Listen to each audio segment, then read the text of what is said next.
자, 오늘 얘기해 볼 내용은 미국 분위기를 전혀 읽지 못하는 한국 언론, 이 주제로 얘기해 보도록 하겠습니다. 자, 한국 언론에서 요즘 열심히 기사 때리는 게 뭐냐면 미국 대기업에서, 특히 실리콘밸리 지역에서 엄청나게 대량 해고가 발생했다, 막 그런 얘기를 하면서 해고당했을 때 아주 최악의 상황에서 해고된 사람들 케이스만 막 보여주면서 미국에서 일어나고 있는 일들이 굉장히 안 좋다, 뭐 이런 식으로 보도를 하고 있는데, 항상 이게 한국 언론이 세상을 정확하게 읽지를 못해요. 이 의도적으로 이러는 건지 아니면 정말 미국 분위기를 몰라서 이러는지 저는 그게 궁금한데, 둘 다인 것 같아요. 미국에서 한 번도 살아보질 않았기 때문에 미국 분위기를 모르는 거 플러스 또 반미적인 거, 지금 한국이 인구수가 계속 감소하고 있잖아요. 그래서 젊은이들이 계속 미국 가는 그 꿈을 포기하게 만들려고 계속 미국에 대한 안 좋은 얘기만 하고 있는 것 같아요. 제가 미국 지금 실리콘밸리를 살아가고 있고 실리콘밸리에서 현역으로 엔지니어로 일하고 있는 제 이야기를 해볼게요. 지금 실리콘밸리에서 대량 해고가 일어나고 있는 이유는 세상이 급변하고 있기 때문이에요. 제가 여러 차례 말씀드렸지만 팬데믹 기간 동안에 언택트 비즈니스, 즉 사람과 사람을 만나지 않아도 할 수 있는 그런 기술들이 엄청 보급되기 시작했어요. 사실 원래 미국 대학원에서 뭐 거의 한 20년 전부터 이런 언택트 비즈니스 기술 다 개발해놨는데, 그거가 상용화되는 시점이 그게 확실치 않아서 원래 세상은 좀 천천히 돌아가거든요. 그 대학원의 첨단 기술보다. 그런 상태였는데 이제 팬데믹이라는 어떤 특수 상황 때문에 사람을 만나지 않아도 할 수 있는 이 IT 비즈니스 기술들이 세상에 엄청나게 릴리즈가 된 거예요. 그래서 팬데믹 기간 동안에 사실 인공지능 보급, 사람이 하는 일을 다 인공지능이 해버리도록 그 인공지능의 보급이 엄청났어요. 그래서 팬데믹 기간 동안 인공지능 기술을 가진 회사들 매출이 엄청났었습니다. 팬데믹 특수였죠. 이제 그 결과가 지금 나타나는 거예요. 이제 사람이 필요가 없는 시대예요. 다 컴퓨터가 합니다. 다 자동화됐어요. 심지어 어떤 일이 있었냐면, 원래 제가 같이 일하던 법률 전문가가 있었거든요. 이 사람 하는 일이 뭐냐면, 제가 전 세계에서 연구할 때 그 파트너십 맺은 회사들과 그 나라의 법 규제 사항 같은 거를 공부를 해가지고 저한테 알려주는 사람이었어요. 법대 출신이었어요. 그 사람이 어느 날 나간다 그러더라고요. 저한테 인사하고 나갔어요. 그러고 나서 회사에서는 어떤 프로그램 하나를 주죠. 그거 깔면 어떻게 되냐면 그냥 클릭만 하면 돼요. 뭐 내가 궁금한 법률이 있는 국가를 클릭만 하면 됩니다. 뭐 일본 클릭, 대만 클릭, 아시아 뭐 중국, 동남아 클릭하면은 그 나라의 각종 법률 규제를 1분 만에 그냥 보여줘요. 원래 이거를 사람이 했을 때는 한 번 할 때 한 3주 정도 걸렸어요. 그 법대 나온 사람이 각국의 그런 법률 정보를 본인이 일일이 찾아가지고 정리해서 그거를 보고서를 줬었는데, 이제는 마우스 한번 클릭하면 거의 1분 안에 그냥 바로 정보가 나와버려요. 인공지능이 다 하는 세상이에요. 제 친구 중에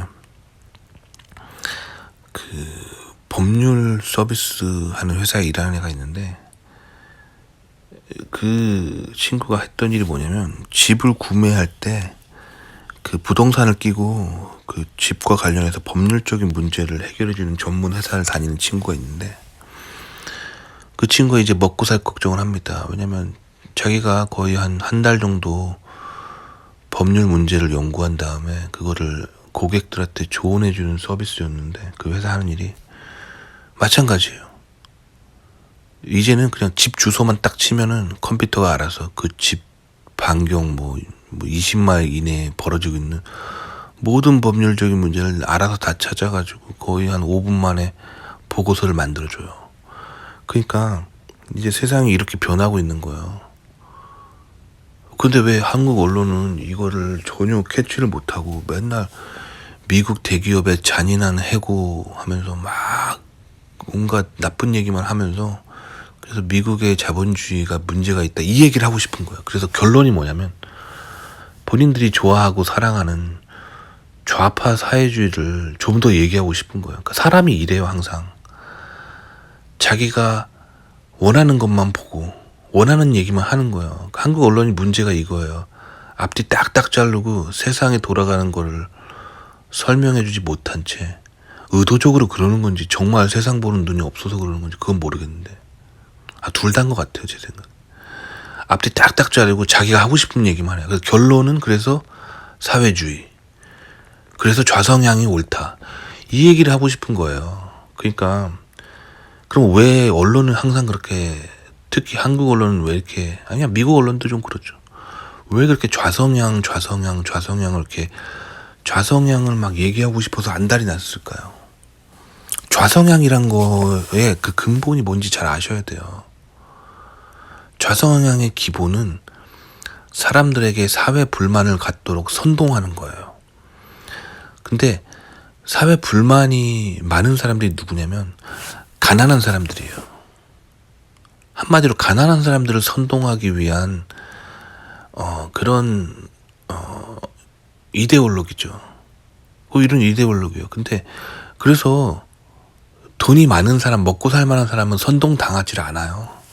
그래서 좌성향에 항상 선동당하는 사람은 가난한 사람들이에요. 가난한 대중. 그러니까 평균치 미만을 밑도는 경제 수준을 사는 사람들이 항상 선동을 당해요. 근데 어느 사회나 평균치가 있고 평균치 미만의 가난한 사람도 있거든요. 이 사람 타겟으로 선동하는 거예요. 그래서 언론사, 뭐 대학 교수, 뭐 책 쓰는 사람들, 인문학 뭐 강의하는 사람들은 그 좌성향으로 선동을 했을 때 그 사람들을 쉽게 유혹해서 돈을 벌어들이는 거예요. 그래서 좌성향의 미디어가 빠지는 이유는 돈을 벌기 위해서요. 그렇게 했을 때 선동이 되고 클릭이 잘 되고 광고를 많이 보고 돈 벌려고 그러는 거야. 그래서 좌성향의 이런 이야기를 했을 때 가난한 사람들은 선동을 당하고 더 가난해집니다. 그리고 미디어는 돈을 벌어요. 굉장히 미디어가 악한 거죠. 그 결과 어떻게 되냐면 지금처럼 미국이 왜 이렇게 돌아가는지를 정확하게 설명을 해줘야 되는데 미디어는 항상 그래서 미국 기업들 자본주의 나쁘다. 좌성향이 옳다. 이 얘기를 하니까 좌성향에 빠진 사람들은 세상을 정확하게 보지 못하고 더 가난해지는 거예요. 아시겠죠? 그래서 제가 이걸 알기 때문에 항상 좌성향에 빠지지 말라 계속 하는 거예요. 한국 언론들 미국 분위기를 전혀 읽지 못합니다. 전혀.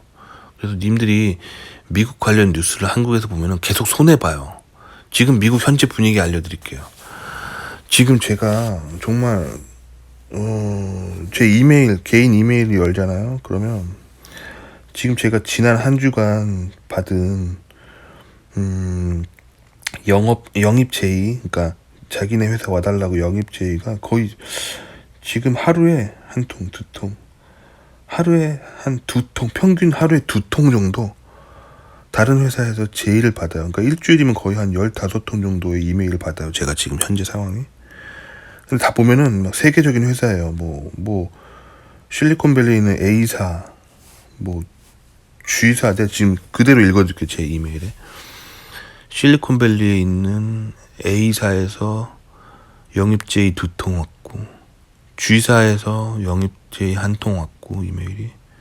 이게 지금 지난 며칠간 그리고 또 스타트업에서 영입제가 1통 왔고, 뭐 거의 하루에 2통 정도의 이메일을 받습니다. 다 영입제예요. 그러니까 지금 취업이 되게 잘 되고 있는 거예요. 취업이 잘 되고 있다니까요. 그 인공지능 쪽으로의 엄청난 호황이 계속 있는 거예요. 그러니까 지금 이 해고 사태는 뭐냐면 결국에 인공지능 기술이 없는 사람들, 반복적인 노동을 했던 사람들을 쳐내고 있는 거예요. 그리고 그렇게 해서 회사는 돈을 세이브했잖아요. 인공지능 기술, IT 기술, 반도체 기술, 뭔가 인공지능을 시스템을 깔 수 있는 능력이 되는 사람들을 지금 엄청나게 고용을 하고 있는 거예요. 이게 현실이에요.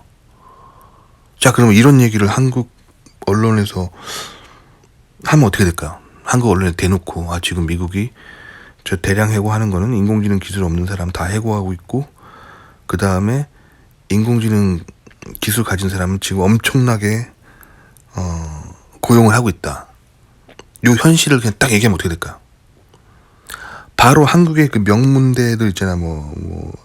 한국의 S대, Y대, K대, 이런 P대, 또 K대 또 하나 좋은 거 있죠. 이런 명문대, 한국의 5대 명문 공대 애들이, 그 중에서 컴퓨터 전공한 애들이 전부 다 미국행을 택한다고요. 이걸 알아버리면. 그러니까 이걸 지금 꽁꽁 감추고 있는 거예요. 한국 언론은 이 얘기 안 하는 거예요. 지금 IT, 컴퓨터, 인공지능 분야로 사람 엄청 뽑고 있어요. 호황이라니까, 호황. 그리고 인공지능 기술, 이런 기술이 없는 사람은 이제 필요가 없으니까 나가세요 하고 있는 거예요. 소프트웨어가 다 대체해버리니까, 인공지능이 다 대체해버리니까 나가십시오 하는 세상이에요. 그러니까 좌파에 빠지지 마시고요. 세상 돌아가는 걸 정확하게 좀 보셔야 돼요. 근데 기본적으로 미디어는 좌파입니다. 미디어가 항상 타겟으로 하는 구독자, 시청자는 경제력 평균 밑도는 사람들을 타겟으로 해요. 왜냐면 그렇게 했을 때 효과적으로 돈을 벌 수 있기 때문에 그렇게 하는 거예요. 미디어 자체가 우리는 보수 성향입니다 라고 대놓고 말하지 않는 한 기본적으로 미디어 타겟은 평균을 밑도는 사람들, 경제적인 가진 사람을 타겟으로 해서 좌성향으로 방송을 하기 때문에 님들이 계속 손해예요. 좌성향에 빠지면 진짜 손해입니다. 인생 계속 손해보고 돈을 계속 잃어요.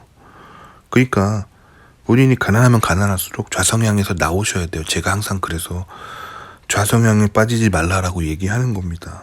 저는 정치에 관심이 없고요. 행복한 삶, 그거에 관심 있죠. 행복하게 살기 위해서는 좌성향에서 반드시 나오십시오. 도움이 되셨기 바랍니다.